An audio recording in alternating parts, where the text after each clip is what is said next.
Ici, on m'appelle M. Agounze Osé. Je suis professeur de TP au lycée Les Palmiers à Ouiga. Nous sommes en devoir et les enfants ont fini l'épreuve théorique. Donc aujourd'hui, nous avons commencé les épreuves pratiques. Et ce matin, nous avons décidé de faire le démarrage direct du centre de marche d'un moteur asynchrone triphasé. Donc c'est ça le schéma que nous avons fait au tableau. Après ce schéma maintenant, les enfants vont se baser sur le schéma qui est réalisé au tableau pour pouvoir faire le câblage sur les panneaux. Donc c'est ça le devoir que nous avons prévu faire aujourd'hui.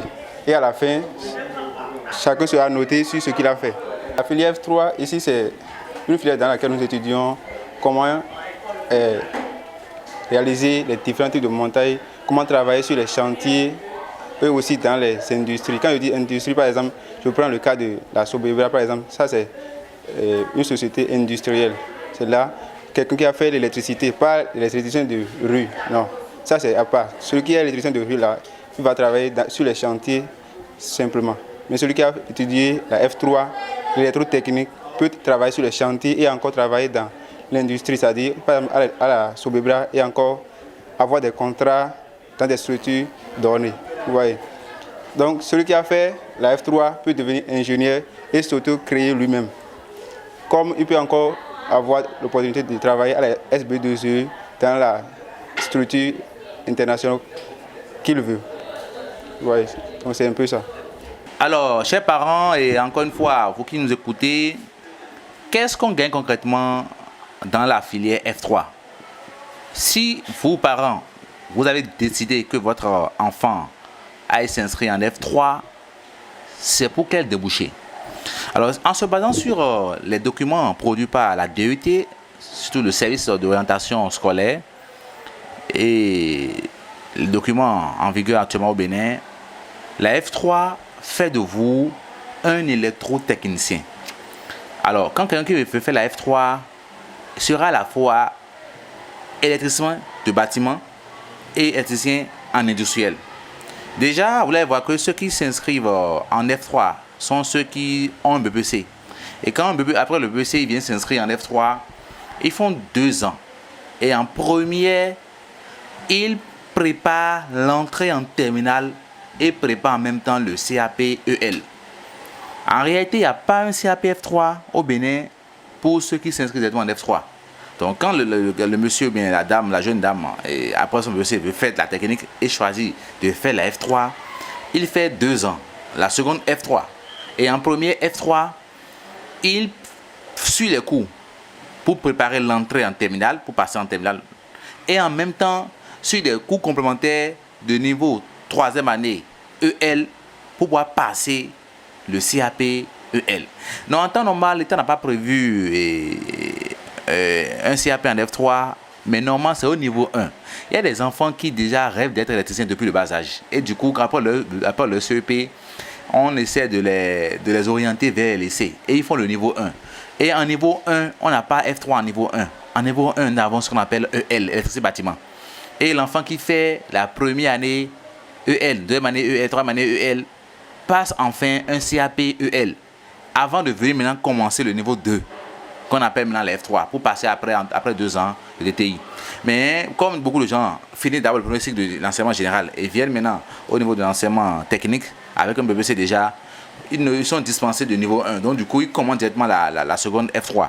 Et là, en premier, en temps normal, ils n'ont pas de CAP, mais ils doivent non passer en terminale.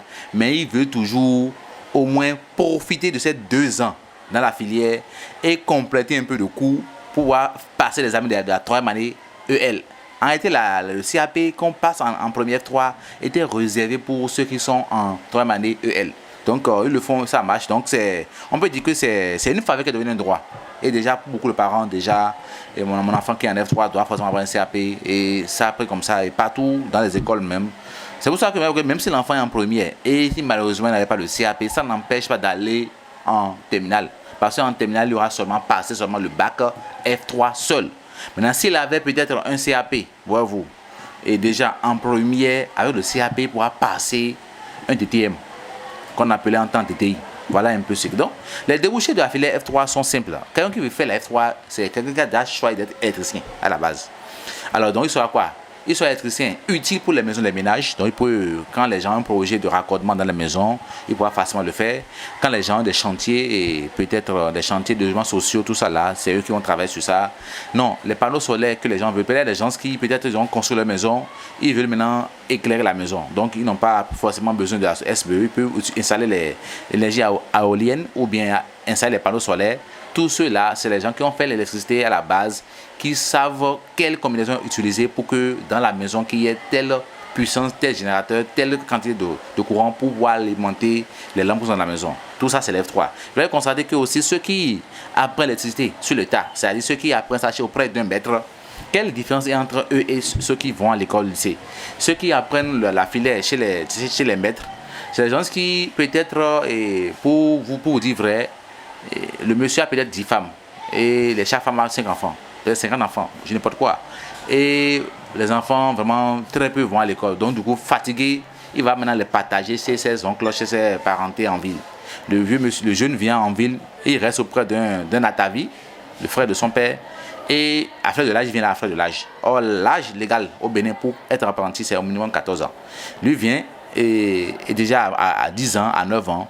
Et il est en même temps chez son oncle en tant qu'apprenti, en tant que aussi agent de maison. Donc il fait les deux. Donc il reste chez l'oncle. Après 7 ans, il commence à développer des caprices chez l'oncle. Et comme ça, l'oncle va se fâcher maintenant, va lui envoyer quelques de gifles. Il va commencer par résister. Et l'oncle va dire, c'est ça, tu quittes ma maison. Et quand il va quitter l'oncle là, il n'ira pas au village, hein, il va créer son atelier. Du coup, ce monsieur maintenant, par exemple, qui déclare qu'il est électricien bâtiment, qu'il est sur ça, tu lui confies des chantiers, c'est de bricolage. Il prend l'argent de peut-être d'une ampoule qui est à 100 francs, il va d'acheter l'ampoule de 25 francs. C'est ça qu'ils font la plupart des fonds. Donc, on triche dans les devis parce qu'on n'a pas trop confiance à son métier. Si la personne avait une bonne compétence, il peut dire, mon frère, voilà le devis. Allez vous-même acheter votre truc là. Moi, ma prestation, c'est tel montant. En temps normal, l'électricien doit vendre sa prestation.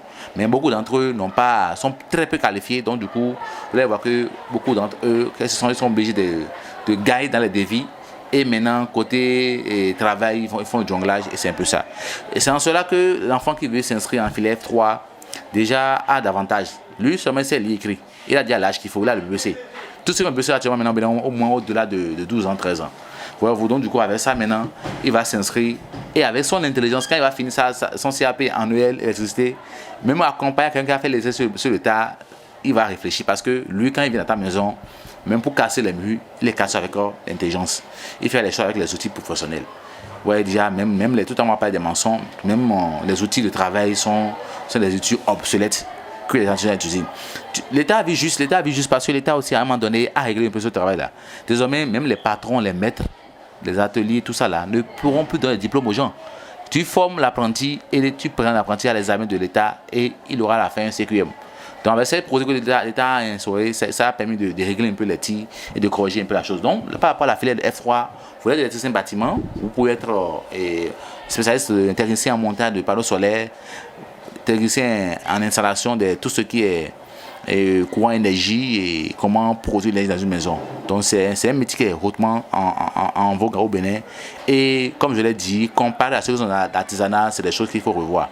Alors l'autre chose, c'est qui est encore intéressant, c'est que quelqu'un qui fait la F3, qui fait l'électricité au lycée, en plus d'être électricien bâtiment, est aussi électricien en industriel. Et là, il faut qu'on en parle clairement aux gens. Vous qui avez voulu que vos enfants aillent faire la F3, par exemple, c'est vrai, le BA c'est qu'il devient un bâtiment. À la maison, il peut placer les ampoules, faire les installations qu'il faut, câblage. Et tout ceci, c'est renforcé par les stages que nous faisons. Chez nous, par exemple, toutes les vacances, après chaque année, les enfants vont en stage. Auprès des gens qui les mettent. Et les maisons en chantier vont casser les murs avec les gens, installer les tuyaux oranges, les raccordements, les matins en général, tout ça là. Et ils apprennent mieux. Donc déjà l'enfant qui a le CAP déjà peut commencer par faire un délire quartier. N'ayez pas peur de lui confier peut-être un compteur à brancher. N'ayez pas peur de lui confier peut-être une installation à faire. Ils sont à l'aise dedans. L'autre chose c'est que l'enfant là aussi, quand il va avoir la chance de continuer, il va aller peut-être, il va faire la première et passer maintenant en terminale. Il a les notions de l'industriel. Vous savez, j'ai suivi le conseil de ministre récemment. L'État a rénové les industries dans le pays. Désormais, notre usine de commencer va pas fonctionner, tout ça là. Donc, ces industries ont besoin d'énergie. Donc, la dimension et ces bâtiments pour les maisons va s'augmenter. Quelqu'un qui a fait la F3 aussi est un électricien industriel. Donc, pour ce qui est les machines, comme la machine à Sobebra, les machines des cimenteries, les grandes industries du pays, quand ils ont des problèmes de courant, c'est à eux d'intervenir en tant que technicien industriel pour pouvoir régler ces problèmes tampons. Dans les sociétés énergétiques, les sociétés industrielles, les cimenteries, tout cela, ces structures-là, qui utilisent de grosses consommations, c'est à eux d'intervenir. Et cela encore, c'est encore rare. Donc voilà un peu le débouché d'une filière, des filières de la F3 que vous pouvez venir. Nous avons travaillé, nous avons fait un travail à notre niveau aussi, les palmiers, et nous avons élaboré des guides. Ça, c'est un guide que je peux vous dire que c'est le tout premier guide que nous avons au Bénin. C'est un guide d'orientation dans les filières d'enseignement technique et professionnel disponible au lycée Polytechnique Les Palmiers. Et nous nous sommes inspirés un peu de ce que l'État fait au supérieur. Et nous avons élaboré un guide pour orienter les parents qui ne savent pas vraiment quelle filière pour nos enfants, quoi choisir pour nos enfants et quels enfants on doit faire pour pouvoir réussir dans 3 ans. Parce que le danger est que si nous ne savons pas orienter les enfants et que les enfants viennent s'inscrire et après 2 ans, 3 ans sont dans d'un diplôme et qui restent encore à la maison, alors quel problème nous voulons résoudre dans le pays. Donc, oui, pour les formations techniques, mais nous devons bien orienter les enfants. Ce guide-là, tout parent qui vient s'inscrire chez nous, d'office, on lui envoie ça. Il faut qu'il mette en ce moment, vous qui voulez aussi, vous pouvez m'écrire, vous pouvez passer au lycée Les Palmiers et vous en aurez. C'est un guide qui a beaucoup de choses, les débouchés des filières. Les filières techniques disponibles au Bénin, dans les lycées d'État, c'est disponible. Pourquoi Les Palmiers, on en a parlé, et l'équipe dirigeante de la maison, tout est là, et je crois que c'est ce que j'ai à partager avec vous. Comme vous le voyez sur votre écran, ils sont déjà en pratique ici, et vous parents, vous qui voulez comprendre davantage ce qu'on appelle la filière F3, c'est un peu ce que j'ai déjà dit. Et il y a plein de débouchés que je crois que en vous rapprochant de nous, vous allez encore écouter. C'est bon de faire la F3, on ne peut pas faire F3 et chômer.